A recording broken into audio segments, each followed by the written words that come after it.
Hello everyone, मैं विनय पांडे और आप देख रहे हैं आपका अपना YouTube channel target botany classes. So today we are going to talk about nucleoid. Okay, so come. तो हम लोग पिछले लेक्चर में ultra structure of bacterial cells को पढ़ चुके हैं। उसमें हम लोग glycocalyx, cell wall, cytoplasmic membrane, mesosomes, cytoplasm आदि सेल ऑर्गेनेल्स को हम लोग पिछले लेक्चर में पढ़ चुके हैं। ओके, उसके बाद अगला हेडिंग आता है न्यूक्लियॉइड, जिसे हिंदी में केंद्र काभ कहते हैं। ओके, तो आइए इसमें देखते हैं। बैक्टीरियल सेल्स में न्यूक्लियर मेम्ब्रेन से घिरा एवं विभेदित केंद्रक नहीं पाया जाता, बल्कि बैक्टीरियल सेल्स के लगभग मध्य भाग में अनियमित एवं पिंड युक्त क्रोमैटिन पदार्थ पाया जाता है, जो कि बैक्टीरियल सेल्स का लगभग 10 से 20% भाग घेरे रहते हैं। इसे ही न्यूक्लियॉइड कहते हैं। और न्यूक्लियॉइड में एक लंबा द्विसूत्री डीएनए का एक तंतु होता है, जिसे बैक्टीरियल क्रोमोसोम कहते हैं। तो देखिए, ये जो बैकग्राउंड में इमेज दिख रहा है, उसमें देखिए यही है, देखिए फिगर में यही है न्यूक्लियॉइड। ये जो धागे नुमा संरचना दिखाई दे रहा है, यही है न्यूक्लियॉइड। ठीक, देखिए ये बैक्टीरियल सेल्स के लगभग मध्य भाग में पाया जा रहा है ना। न्यूक्लियॉइड को ही बैक्टीरियल क्रोमोसोम कहते हैं। तो देखिए यहाँ पर बैक्टीरियल क्रोमोसोम लिखा गया है। ओके, और इसमें हिस्टोन प्रोटीन नहीं पाया जाता है। किसमें? बैक्टीरियल क्रोमोसोम में हिस्टोन प्रोटीन नहीं पाया जाता है। ओके, ये इम्पॉर्टेंट टॉपिक है। ठीक, इम्पॉर्टेंट है, इसे नोट कर लीजिएगा। एग्जाम में क्वेश्चन पूछ सकता है कि हिस्टोन प्रोटीन नहीं पाया जाता है, तो किस में नहीं पाया जाता है? बैक्टीरियल क्रोमोसोम में हिस्टोन प्रोटीन नहीं पाया जाता है, जबकि जंतुओं में हिस्टोन प्रोटीन पाया जाता है। ओके, और बैक्टीरिया में उपस्थित केंद्रकीय पदार्थ को इंसिपिएंट न्यूक्लियस या फिर जीनोफोर भी कहते हैं। ओके, उसके बाद फिर अगली हेडिंग आती है प्लाज्मिड या एपिसोम। ठीक, बैक्टीरिया में सामान्य सर्कुलर डबल स्टैंडर्ड डीएनए के साथ साथ कुछ एक्स्ट्रा क्रोमोसोमल जेनेटिक मटेरियल पाए जाते हैं, जिसे हम प्लाज्मिड कहते हैं। ओके, वास्तव में प्लाज्मिड डीएनए का ही एक गोल खंड होता है, जिस पर अतिरिक्त जीन पाए जाते हैं। और प्लाज्मिड कोशिका डीएनए का लगभग 0.5 से 2% भाग होता है। ओके, और प्लाज्मिड जो होता है वह सेल्फ रिप्लिकेट करने में सक्षम होता है। और अब आप लोग कहेंगे कि सेल्फ रिप्लिकेट मतलब क्या? स्वतः गुणन। ठीक, सेल्फ रिप्लिकेट को हिंदी में स्वतः गुणन कहते हैं। स्वतः गुणन या फिर सेल्फ रिप्लिकेट का मतलब होता है कि 1 से 2 बनना, 2 से 4 बनना, 4 से 8 बनना। जैसे प्लाज्मिड जो होता है उसमें सेल्फ रिप्लिकेट का गुण होता है। वह अपने आप में गुणन कर सकता है, मतलब अपनी संख्या स्वयं बढ़ा सकता है। मतलब एक प्लाज्मिड है, वह रिप्लिकेट करेगा, 2 प्लाज्मिड बन जाएगा, 2 से 4 बन जाएगा, 4 से 8 बन जाएगा, 8 से 16 बन जाएगा, 16 से 32 बन जाएगा। ऐसे प्लाज्मिड जो होता है वह अपने समान कई प्लाज्मिड का निर्माण कर सकता है। इसी को रेप्लिकेशन कहते हैं कि एक सपोज दैट एक प्लाज्मिड है और वह अपने आप को रिप्लिकेट करेगा, 1 से 2 प्लाज्मिड बन जाएगा, और फिर रिप्लिकेट करेगा, 2 से 4 बन जाएगा, 4 से फिर रिप्लिकेट करेगा, 4 से 8 बन जाएगा। ऐसे मतलब प्लाज्मिड में रिप्लिकेशन का गुण होता है कि वह अपने ही समान बहुत सारे प्लाज्मिड का निर्माण कर देगा।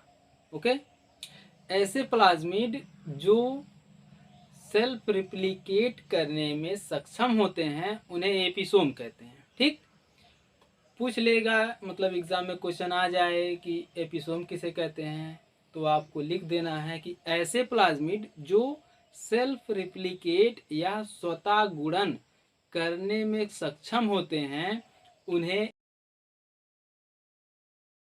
एपिसोम कहते हैं। ओके, उसके बाद प्लाज्मिड के 3 भाग होते हैं। ठीक, नंबर 1 है एफ फैक्टर व फिर सेक्स फैक्टर, और नंबर 2 है आर फैक्टर, और नंबर 3 है कोल फैक्टर। ठीक, तो आइए बारी बारी से इन तीनों को देखते हैं और उनके बारे में जानते हैं। तो पहले प्लाज्मिड को देख लीजिए। देखिए बैकग्राउंड में इमेज दिख रहा है प्लाज्मिड का, देखिए यही है प्लाज्मिड। ओके, प्लाज्मिड जो होता है सेल्फ रिप्लिकेट कर सकता है, मतलब प्लाज्मिड जो है अपने समान कई प्लाज्मिड का निर्माण कर सकता है। ओके, देखिए बैकग्राउंड में दिखाई दे रहा है नंबर ए एफ फैक्टर। ठीक, एफ फैक्टर मतलब कोई क्वेश्चन कर दे आपसे कि भैया एफ फैक्टर, या हिंदी में इसे कहते हैं एफ कारक। ठीक, तो पूछ ले भैया इस एफ का मतलब क्या होता है, जो आगे एफ लिखा हुआ है उसका मतलब क्या होता है। नहीं तो कोई भी एक्स वाई जेड कोई भी वर्ड यहाँ पर लिख सकते थे, लेकिन एफ ही क्यों लिखा गया है। तो आपको बताना है एफ का मतलब होता है फर्टिलिटी कारक। ठीक, फर्टिलिटी कारक, एफ का मतलब फर्टिलिटी।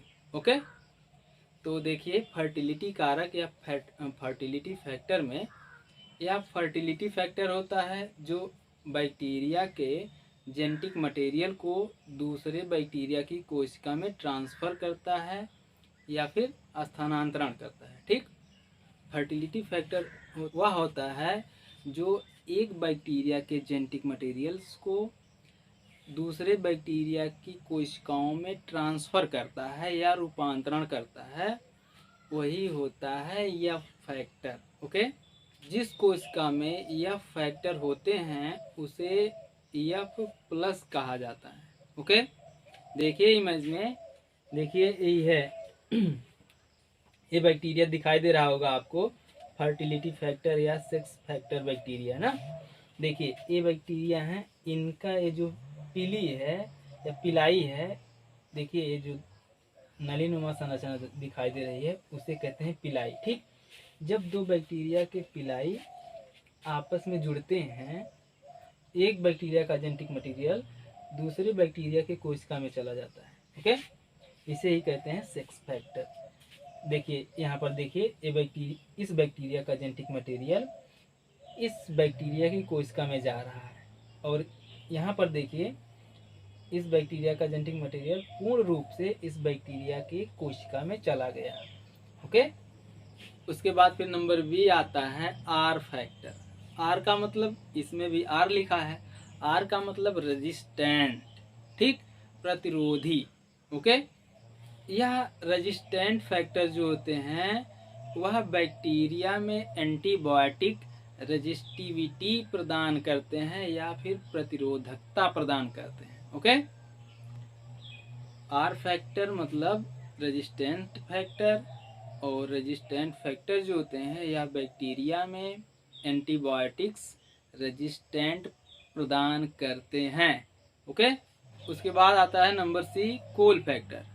कोल फैक्टर जो होता है यह बैक्टीरिया में कोलोसिन बनाने में मदद करते हैं, और इन बैक्टीरिया में एंटीबायोटिक्स बनाने की क्षमता होती है। किसमें, जिस बैक्टीरिया में कोल फैक्टर पाए जाते हैं उसमें उस बैक्टीरिया में एंटीबायोटिक्स बनाने की क्षमता होती है। ओके, उसके बाद फिर अगली हेडिंग आती है सरफेस अपेंडेज, सतही उपांग। ओके, बैक्टीरियल सेल्स की सतह पर सरफेस अपेंडेज फ्लैजेला, पिलाई और फिम्बरी के रूप में पाया जाता है।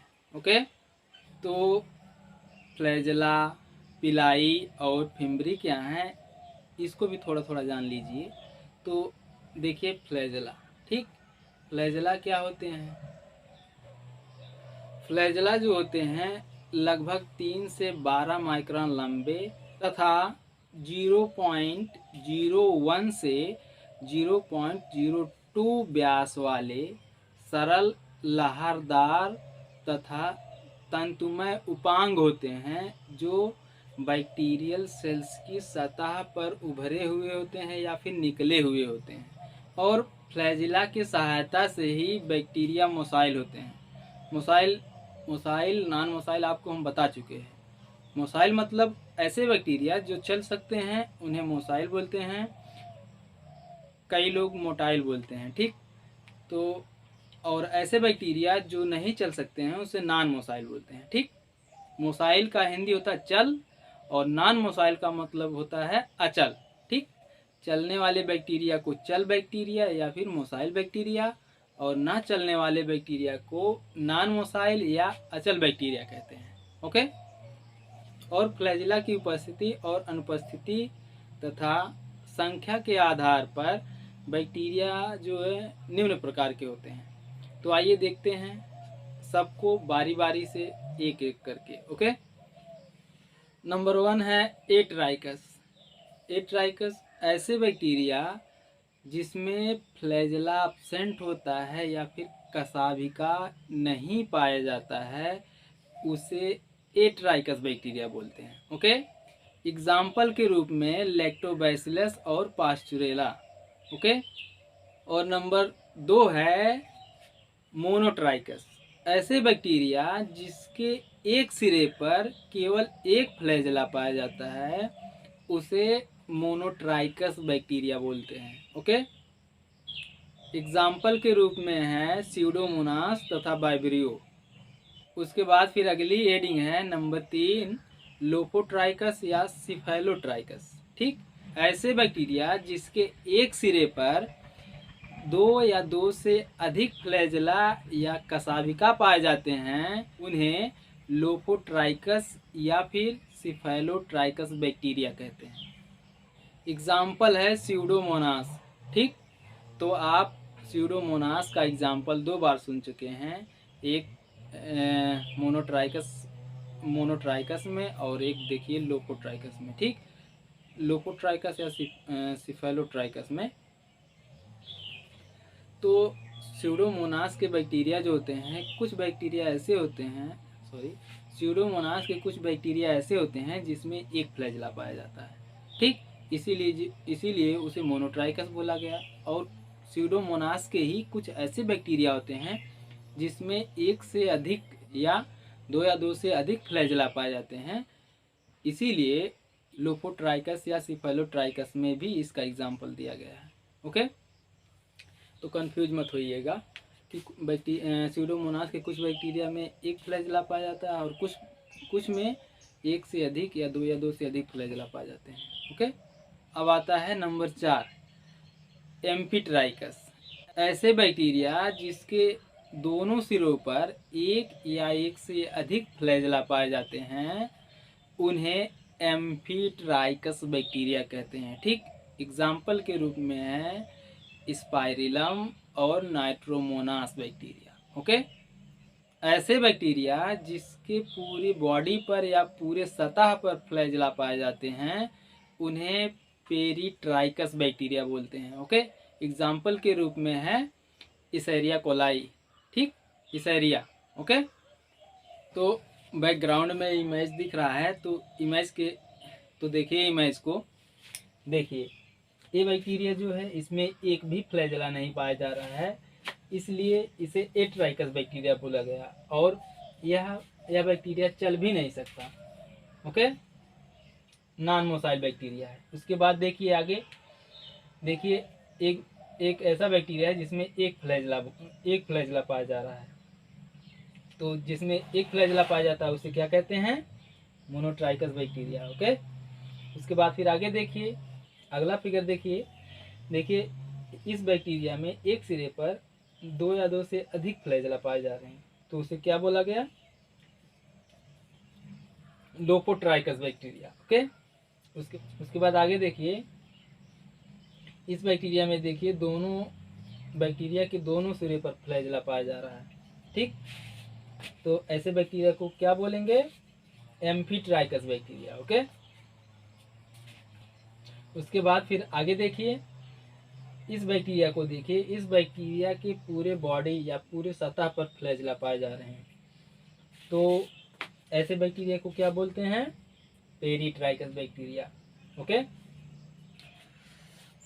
उसके बाद फिर अगली हेडिंग आती है स्ट्रक्चर ऑफ फ्लैजिला। ठीक, कसाभिका की संरचना।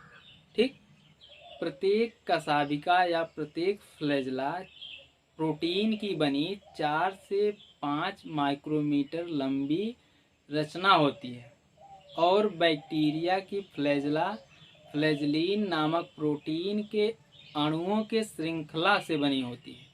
ओके, उसके बाद कशाभिका या फ्लैजेला 3 प्रकार के होते हैं। नंबर 1 है बेसल बॉडी या फिर ग्रेन्यूल, ठीक, और नंबर 2 है हुक, और नंबर 3 है मेन फिलामेंट या मुख्य तंतु।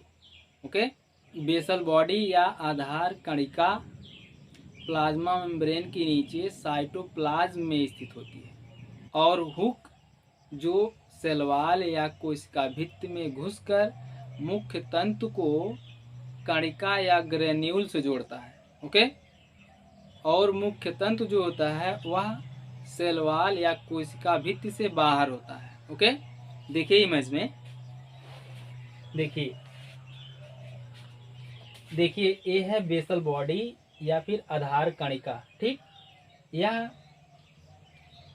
प्लाज्मा मेम्ब्रेन के नीचे कोशिका द्रव्य में स्थित होता है। ओके, देखिए यहाँ पर यह प्लाज्मा मेम्ब्रेन के नीचे, ठीक, कोशिका द्रव्य यानी साइटोप्लाज्म में स्थित होता है। देखिए यहाँ पर ये साइटोप्लाज्म है और यहाँ पर देखिए ये स्थित है बेसल बॉडी या ग्रेन्यूल। ओके, उसके बाद फिर देखिए हुक, ये है हुक, ठीक। हुक जो होता है या कोशिका भित्ति में घुसकर मुख्य तंतु को कणिका से जोड़ता है या ग्रेन्यूल से जोड़ता है। देखिए यहाँ पर ये हुक जो है यह सेल वॉल यानी कोशिका भित्ति में घुस करके मुख्य तंतु या ग्रेन्यूल से जोड़ता है।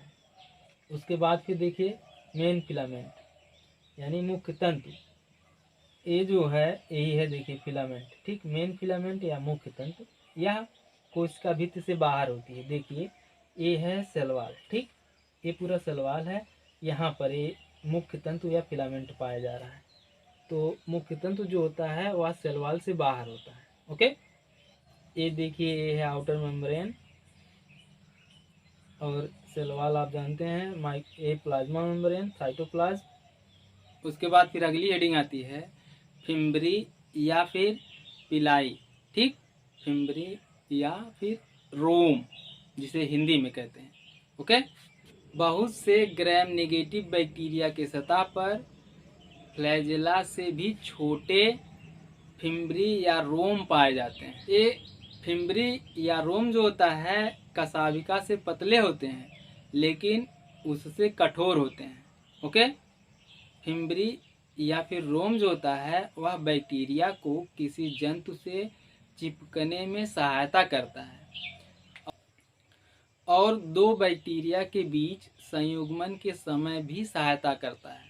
ओके, संयुग्मन में मेल बैक्टीरिया का पिलाई जब फीमेल बैक्टीरिया के पिलाई से जुड़ता है तो उसके बाद मेल बैक्टीरिया का जेनेटिक मटेरियल जो होता है वह फीमेल बैक्टीरिया के सेल्स में चला जाता है, ठीक, इसीलिए इसे सेक्स पिलाई भी कहते हैं। ओके, देखिए इमेज में, देखिए ये है मेल बैक्टीरिया, ये है फीमेल बैक्टीरिया। देखिए दोनों के पिलाई या फिर रोम आपस में जुड़ेंगे तो मेल बैक्टीरिया का डीएनए जो है फीमेल बैक्टीरिया की कोशिका में चला जाएगा। ओके, देखिए इस फिगर में चला गया है कि नहीं। ओके, जब दोनों बैक्टीरिया के पिलाई या फिर रोम आपस में मिलेंगे तो मेल बैक्टीरिया का डीएनए फीमेल बैक्टीरिया के अंदर चला जाएगा। ओके, इसी को संयुग्मन कहते हैं। और ये फ्लैजेला के समान कोशिका कला या सेल मेम्ब्रेन के नीचे साइटोप्लाज्म में स्थित बेसल बॉडी या आधार कणिका से निकलते हैं। ओके, तो आज के लिए बस इतना ही, मिलते हैं नेक्स्ट वीडियो में, तब तक के लिए Jai Hind, take care, good bye.